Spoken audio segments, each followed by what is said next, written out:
Cette année, du fait de la pandémie, la très célèbre Polyglot Conference, qui rassemble des passionnés du monde entier, se tiendra en ligne du 16 au 25 octobre 2020, c'est-à-dire à partir de ce vendredi. L'inscription est gratuite, avec possibilité de faire une donation pour soutenir l'événement si vous le souhaitez et si vous le pouvez, mais il n'y a rien d'obligatoire.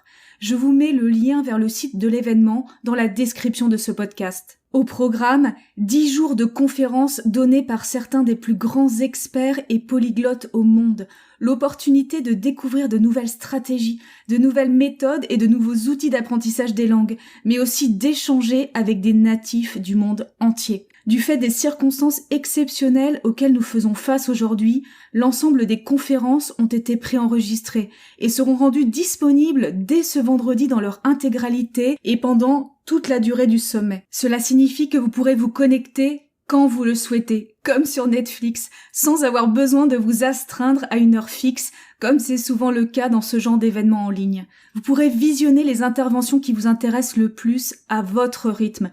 Et comme les conférenciers auront déjà livré le contenu qu'ils souhaitaient partager, ils seront plus disponibles pour interagir et répondre aux questions. Dans toute crise, il y a une opportunité. Et le report en ligne de cet événement nous donne une occasion exceptionnelle d'y participer. La Polyglot Conference est en effet traditionnellement un événement qui se déroule en présentiel, dans un pays différent chaque année. Il y a énormément de raisons de plonger et de participer à ce genre de rassemblement de polyglottes, même si vous considérez ne pas en être un. Mon objectif avec cet épisode, c'est que vous ne perdiez pas autant de temps que moi à lutter contre des peurs et des croyances idiotes qui ne font que nous freiner et nous font rater des occasions extraordinaires dans la vie. Si vous avez un véritable amour pour les langues, et si ce n'est pas déjà fait, j'espère que vous vous précipiterez pour vous inscrire à la fin de cet épisode. À tout de suite.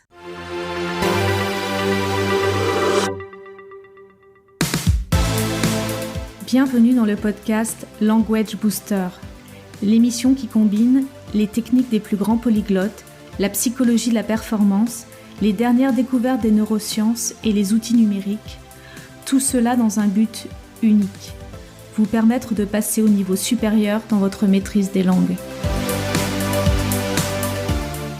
Cela fait bien plus de 12 ans maintenant que je suis les plus grands polyglottes au monde, que je dévore tous les contenus qu'ils partagent, leurs livres, leurs cours, leurs podcasts et depuis plus récemment, leurs vidéos sur YouTube et ailleurs. Tous ces contenus où ils nous livrent leurs plus grands secrets et les techniques qu'ils utilisent pour obtenir des résultats extraordinaires. J'en ai tiré quelques lois fondamentales et une boîte à outils extrêmement bien fournie. Des lois et des outils que j'ai tous testés sur moi-même.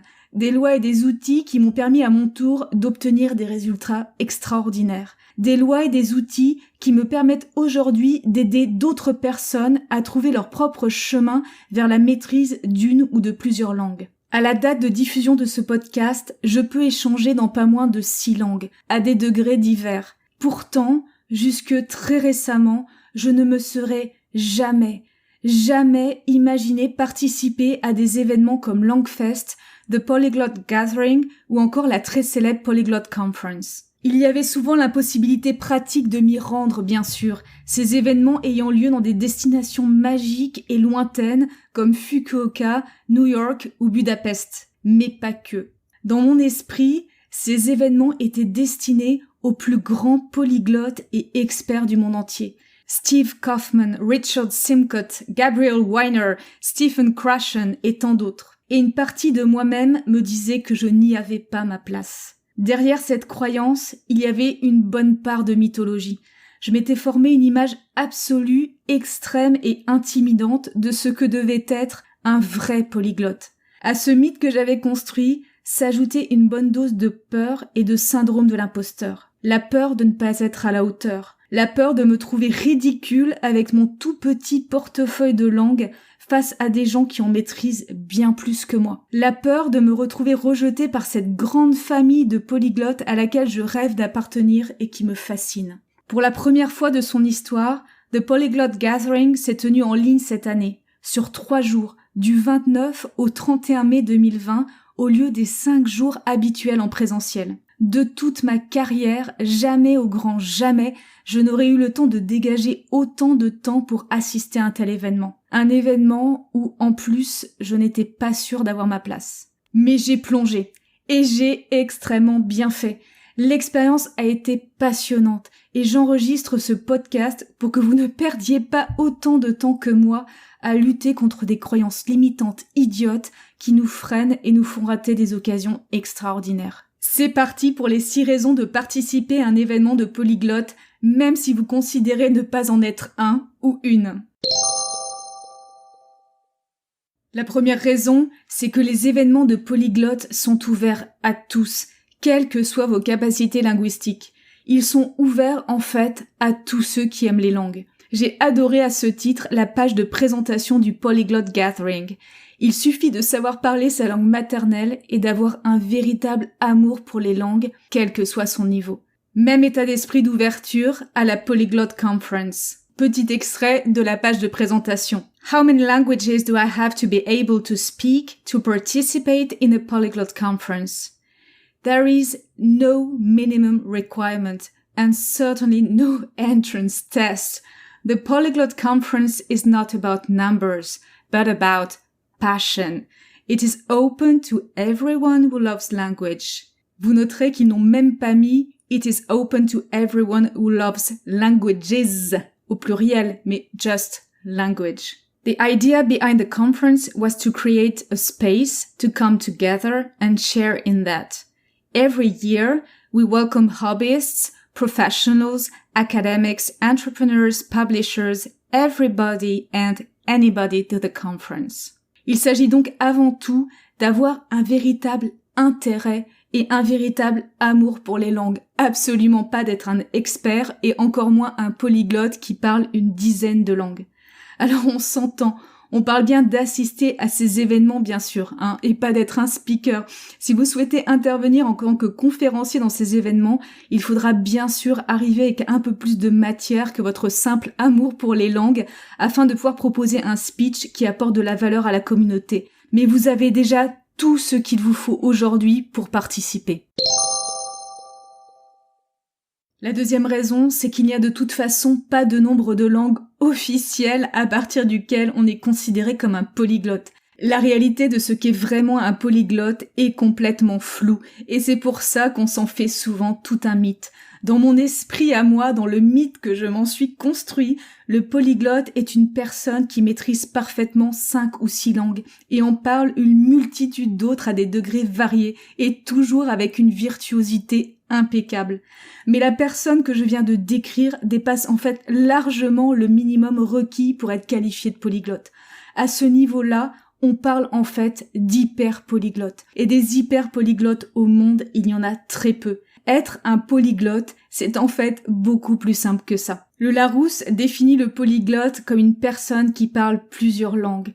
Et The Cambridge Dictionary définit le polyglotte comme a person using or speaking many languages.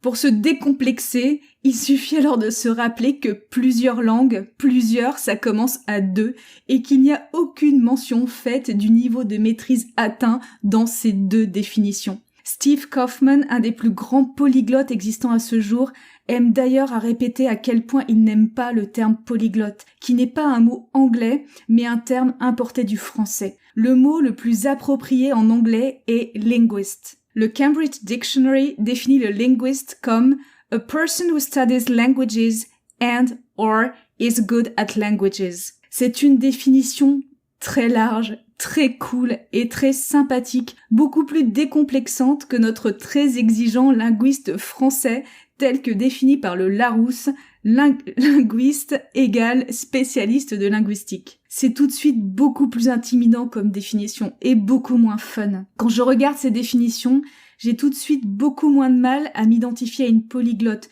plutôt qu'à l'image mythique et fantasmée que je m'en suis construite dans ma tête. Et je m'identifie parfaitement à la définition du linguiste anglais, terme que j'aimerais pouvoir utiliser en français si seulement il avait le même sens chez nous.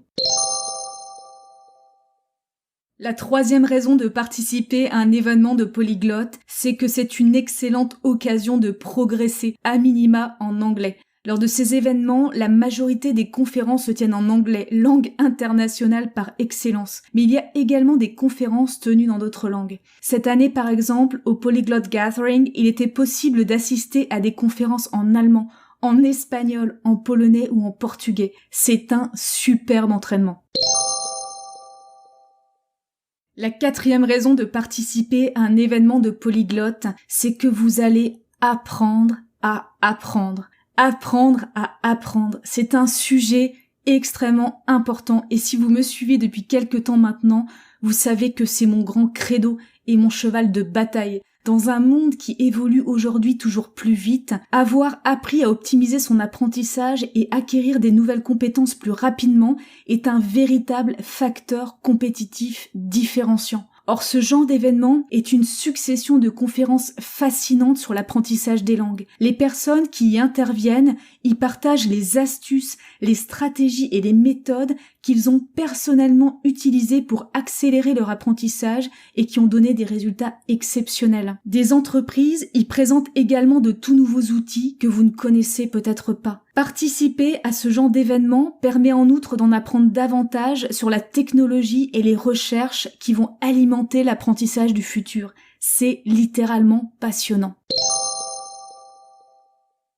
La 5e raison de participer à un événement de polyglotte, c'est que vous allez pouvoir normaliser votre obsession. Alors ce point-là ne parlera peut-être pas à tout le monde, mais si vous êtes un peu comme moi, passionné de langue, il y a de grandes chances que beaucoup de personnes de votre entourage ne comprennent pas votre obsession. Pourquoi vous vous embêtez, entre guillemets, en tout cas c'est ce qu'ils pensent, à regarder systématiquement les séries et les films en VO, et pourquoi vous préférez réviser vos flashcards sur Anki plutôt que de regarder le dernier match de foot ou des photos de chats sur Instagram. Participer à ce genre d'événement vous plonge dans un groupe de personnes aussi intéressés que vous par les langues étrangères et tout d'un coup, vous vous sentirez beaucoup mieux. Quand vous découvrez les pratiques et les routines des plus acharnés, il est même possible que vous réalisiez de nouveau à quel point vous êtes un individu parfaitement normal et ça fait un bien fou.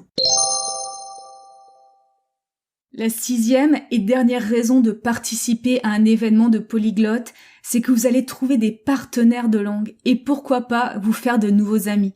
C'est la dimension que j'ai sans doute le moins explorée pendant le Polyglot Gathering, parce que je suis arrivée en retard le 2e jour sur les 3 jours de l'événement et que j'ai assisté à la majeure partie des conférences en replay. C'était d'ailleurs tellement riche que je n'ai même pas réussi à tout visionner. Il a fallu que je sélectionne largement ce que j'ai regardé. Tout dans ce genre d'événement est fait pour favoriser l'échange. L'ambiance est excellente et tout ce petit monde de passionnés est ravi de se retrouver pour échanger. Vous allez pouvoir trouver sans souci des personnes avec lesquelles échanger dans une grande variété de langues étrangères. Et qui sait, vous ferez peut-être des amis pour longtemps. Voilà pour les 6 raisons de participer à un événement de polyglotte que je voulais partager avec vous aujourd'hui. Ne faites pas l'erreur que j'ai faite pendant si longtemps et profitez de cette année 2020 un peu folle où tous les plus grands événements du monde ont trouvé refuge en ligne pour participer à ce genre d'événement. Peu importe le nombre de langues que vous parlez ou le niveau que vous avez, si vous aimez les langues, plongez tête la première dès que vous en avez l'occasion. Allez vous inscrire, le lien est dans la description de ce podcast. Ça commence ce vendredi. Go, go, go! Et si vous écoutez cet épisode trop tard par rapport à l'événement qui se déroule du 16 au 25 octobre 2020, pas de panique. Les plus grandes conférences de polyglottes sont annuelles et intègrent de plus en plus un volet sur Internet. Les plus connus sont The Polyglot Conference et The Polyglot Gathering. Vous trouverez les liens pour trouver leur site dans la description de ce podcast et vous pourrez aller voir quand la conférence aura lieu l'année où vous m'écoutez, en 2021, en 2022 ou encore bien plus tard. Si vous participez à la Polyglot Conference à partir de ce vendredi, nous aurons peut-être le plaisir de nous croiser en ligne. Et sinon, dans tous les cas, je vous dis à tout de suite dans le prochain épisode. Go.